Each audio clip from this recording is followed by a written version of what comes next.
So, good morning!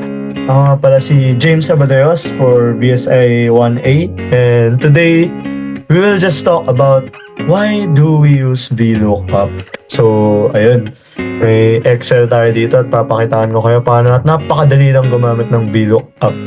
So, ang VLOOKUP ginagamit natin to quickly find and pull specific information from a big table. Pero sige na, 16 items lang to, pwede naman mata-matahin lang, pero this is just for example only.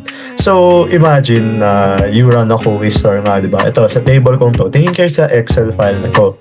So you have a list of different cookie names dito, you have different prices. So mga magtatanong, magkano yung cookie ngayon? Siyempre, iba-iba naman yung flavor ng cookies natin, di ba?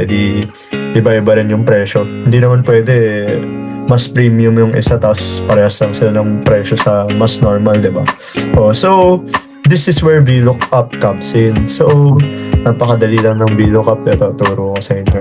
So, first, simulan natin. So, hahanapin natin yung presyo ng isang classic chocolate chip cookie. So, para lang gawin yon, i-type muna natin yung VLOOKUP at meron nga tayong madaming dito. So, bayad na to.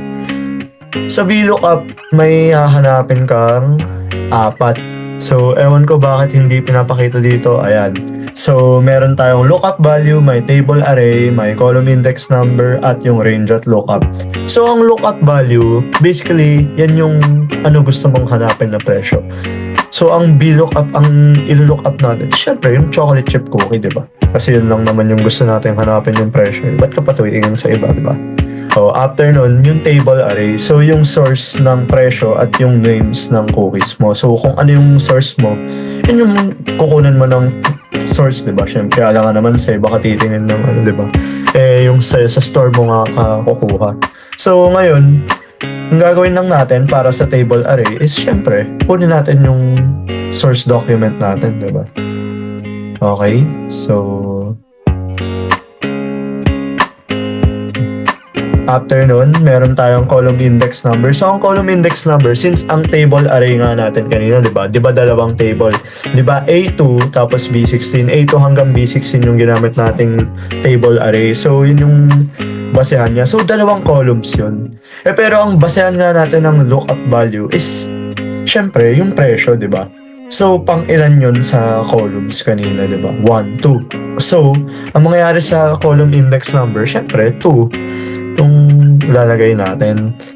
Tapos after nun, ang gagawin lang ang range naman natin. So, syempre, since naghahanap tayo ng exact price para sa isang cookie, false yung gagamitin natin. Lalagay lang natin false kasi exact match yung kailangan natin kunin. Kasi nga, presyo ng cookie, diba?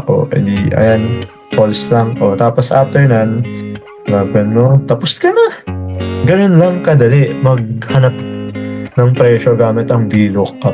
Ngayon, pwede mo i-drag pababa yan para mas madali, di ba? So, i-drag mo lang pababa yan. Tapos, ano ba ito? Wala kasi akong mouse, pasensya. Drag natin baba. Hala! Bakit may NA dyan? Bakit may error? Bakit may error? Kasi bumaba din yung table. Kita nyo, bumaba din yung table sa baba. Ngayon, paano natin naayusin yun? So, syempre, delete muna natin to kasi nagkamali tayo eh. May error na lumabas. So, ang lalagay mo lang sa initial measurement ng VLOOKUP mo. So, may kulang ka. Punta ka sa table array mo at pipindot ka lang ng isang button para mawala yun.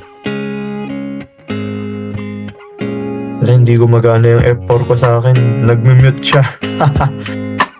Nagme-mute. Okay, edi the dollar sign ko na lang. So, ang ginagawa kasi ng F4 is nilalagyan niya ng dollar sign yung mga yan para mag-stock yung para mag-stay.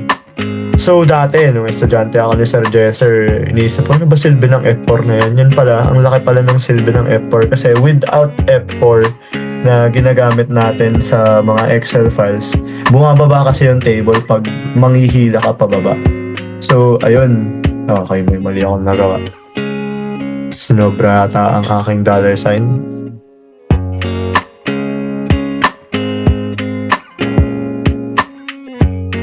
Okay, so nagka-technical difficulty guys. So, yung F4 ko kasi hindi siya gumagana, pang-mute yung F4. So, humanap tayo ng alternative. Pipindutin mo lang naman Fn plus F4. So, para sa inyo, if hindi gumagana yung F4 button, Fn plus F4 para magamit nyo yung dollar sign. Kasi ang silbi nga ng F4 is to lock the cell, yung basis natin. So, pag hinila mo pababa, hindi mag-iiba. So, ayan, diba? Napakaganda ng ano. So, pag pinindot mo, okay na, diba? So, pwede mo na hilahin pababa. Tignan mo pa. So, hila. Check natin kung parehas. So, kita natin, classic chocolate chip cookie, 2.5, parehas. Snickerdoodle cookie, 2.25, parehas. Ang double chocolate chunk cookie, 3. So parehas sila lahat, diba? So, ganun lang tayo maggamit ng VLOOKUP. Pero, sinasabi ko nga sa inyo, let's say nahihirapan kayo, nakalimutan nyo ano gagawin. Bakit? Ano uli yung tawag sa column index number table array? Pwede nyo lang pindutin tong FX button. Yung FX button, itong insert function natin. So, kahit i-search mo lang yung kailangan mo ng tutorial, tapos lalabas yan, pwede mo ano. Pero syempre, dahil magaling ako, hindi ko kailangan yan. Magaling ako eh. Pero, para nga sa mga beginners natin, kailangan natin, okay lang na gumamit tayo ng ganito para makikita nyo yung value. So, makikita nyo na lookup value is to refer as a table, can be a value, a reference, or a text string. Tapos yung table array nga, yung table of text, numbers, or logical values in which the data is retrieved. So, yun na nga yung sinasabi ko kanina, parehas lang yun, same thing lang yun. Okay? So, hindi mo naman kailangan gamitin yan pag marunong ka na. Kasi madali lang din naman ang VLOOKUP pag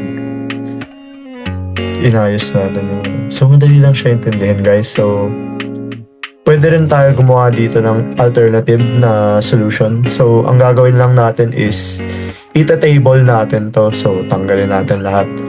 If ayaw mo mag F4, syempre pwede ka rin, may iba ka rin option, no? Hindi lang naman yun yung option mo, alam mo. Syempre may ibang option, di ba? So, ngayon, ang gagawin natin is ita-table natin mismo. So, since naka-table na to, I don't know why. So, pupunta lang kayo sa insert, then i-click na lang yung table para mag-table siya. Pero ayun nga, nag-overlap yung table ko kasi meron na nga dyan. So, since nag-table na siya, para hindi siya bumaba, gagawin nyo lang ulit yung same VLOOKUP natin. So, ang VLOOKUP nga natin, hinahanap natin yung dito, yung katabi natin. Pagkatapos nun, kahit yung table na yung kunin mo. So, kunin mo yung table. Ayun, table 6 all. Tapos after nun, yung number 2 pa rin kasi yung pangalawa yung kailangan natin makuha. At ganun pa rin na false yung kailangan natin. So, when we enter, parehas pa rin yung lalabas. At kahit hinila mo, kahit walang F4 yan, ganun pa rin yung lalabas, di ba? So, thank you for listening, guys. And yun lang nga pala ang aking tutorial para sa VLOOKUP. Kung gusto nyo pa ako gumawa uli ng gantong video, utos nyo ulit sa akin, Sir Jesse. Kasi tuturuan ko lahat ng mga tao dito. So, once again, that is our conclusion. This will conclude our video regarding VLOOKUP table, and thank you guys so much for listening. Like, share, and follow.